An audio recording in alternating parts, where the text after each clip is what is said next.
Okay, let me share my screen. Okay.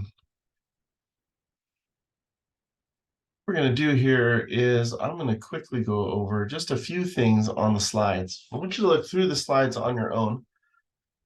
Sure, there'll be some information there you'll find on the quizzes, but there's some pretty good information just to give you a general idea on the topics.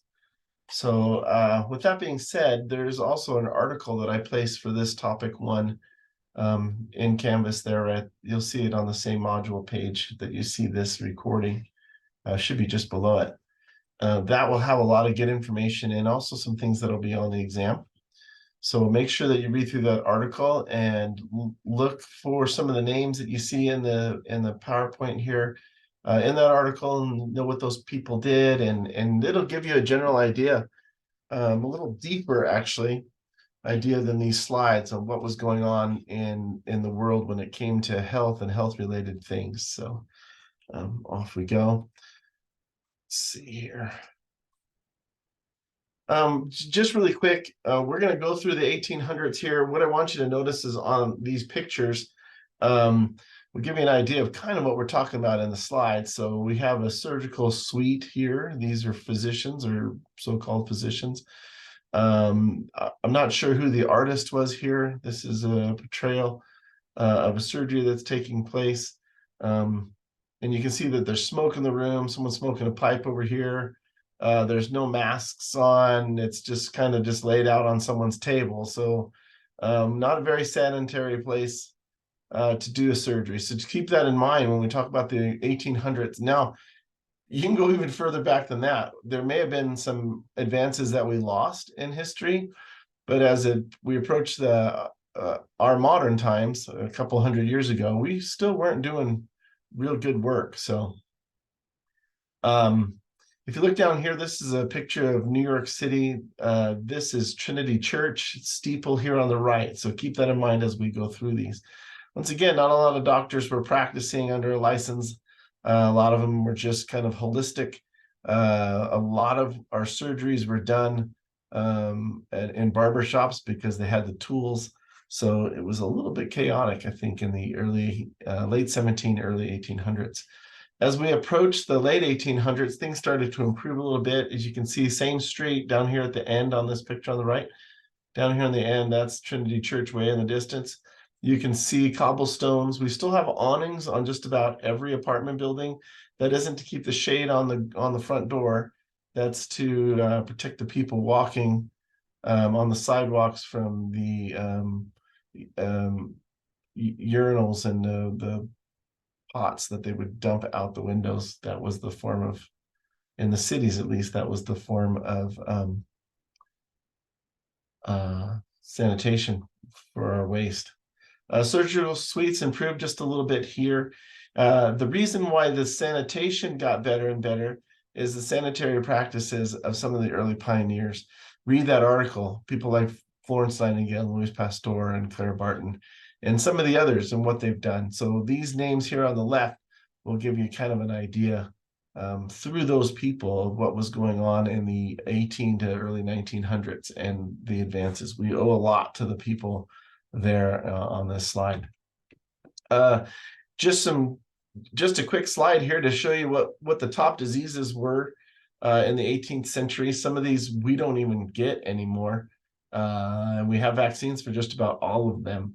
If you don't know which they are, it'd probably be a good idea to look them up. I think many of you have had the chickenpox vaccine.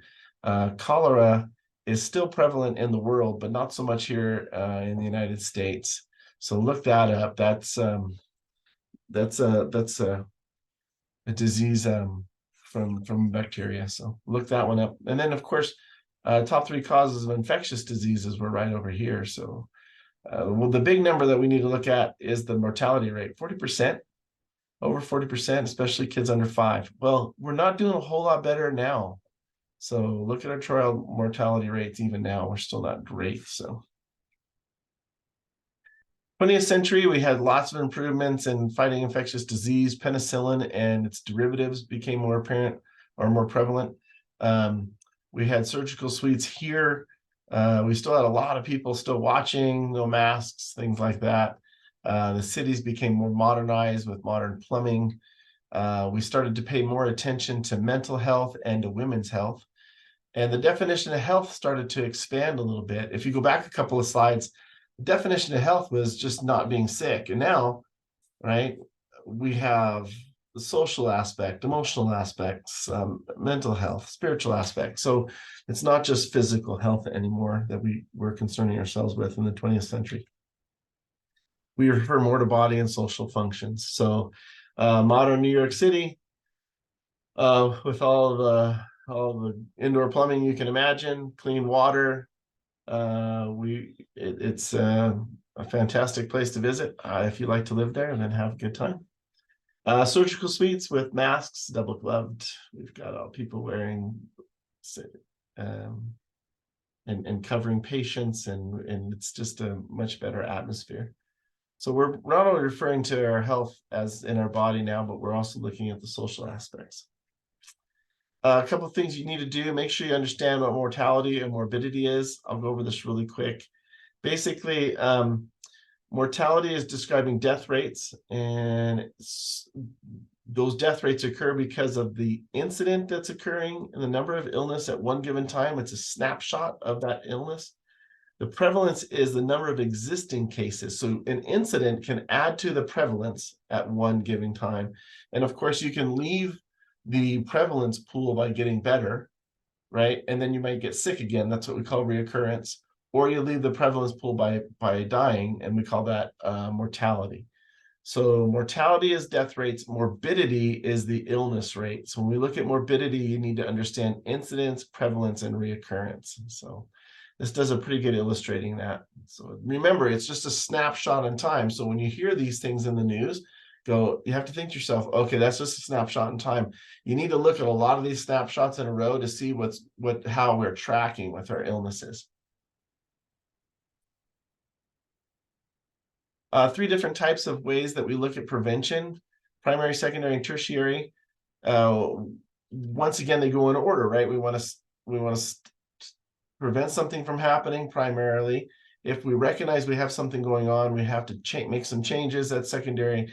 And if we're really sick, then we have to do something different, like go to the doctor or go to the hospital and receive treatment. That's tertiary. So those are in order. We like to eat healthy, get plenty of sleep, do the things that we're going to talk about in this class. That's primary. And then also secondary is to realize what may impact me in the future and what I ought to do now in order to prevent those things from happening. That's secondary.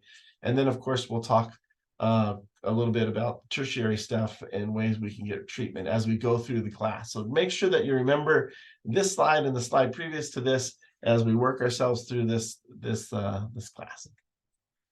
Some websites that you can see. We spend a lot of time on healthypeople.gov. This is a pretty good website to find out what's going on in the world and what nonprofit and some profit organizations are doing in order to prevent this. A lot to do with the top 10 or 15 crises that we're facing.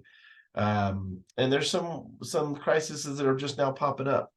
Some of you may have read in Somalia just recently they're beginning another famine. So but most of the things are like AIDS, HIV, you'll see on there. You'll see mental health issues on there. Cardiovascular disease will certainly be on there.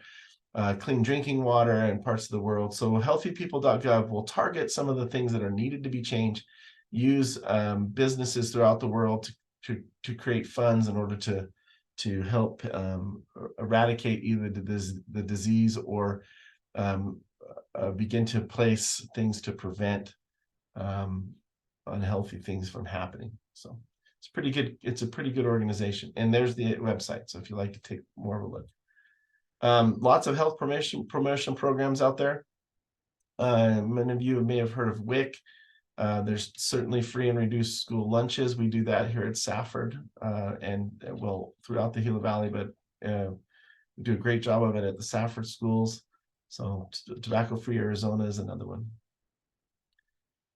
Some of the things that we're keying in on, this is from the CDC, vaccines, motor vehicle safety. All of these they either change over time by just switching places, depending on what's happening in the world and what's going on. But these are typically the top 10 of what's going on in the world and some of the things that we're trying uh, to address so that we live safer and more productive lives. Here are some health resources on the web that you can find. These are really good sites. We'll use these quite a bit in this class. Matter of fact, one of your assignments comes from the CDC in this first unit, so make sure you take a look at that. So any one of these sites, and there are others, but these are primarily the big ones that we use. And once again, this whole class is really about preparing you and those you know to have healthier lives. And so hopefully you can use the information as we get through the class and create a better atmosphere for yourself, both physically and mentally, so that you're more healthy, and then maybe you can share some of your knowledge with your friends and family and help them as well. So this is just a quick overview of those slides. Please read that article. You can text or email me if you have any questions on what's on this first topic, and I look forward to seeing your comments and your work through the assignments.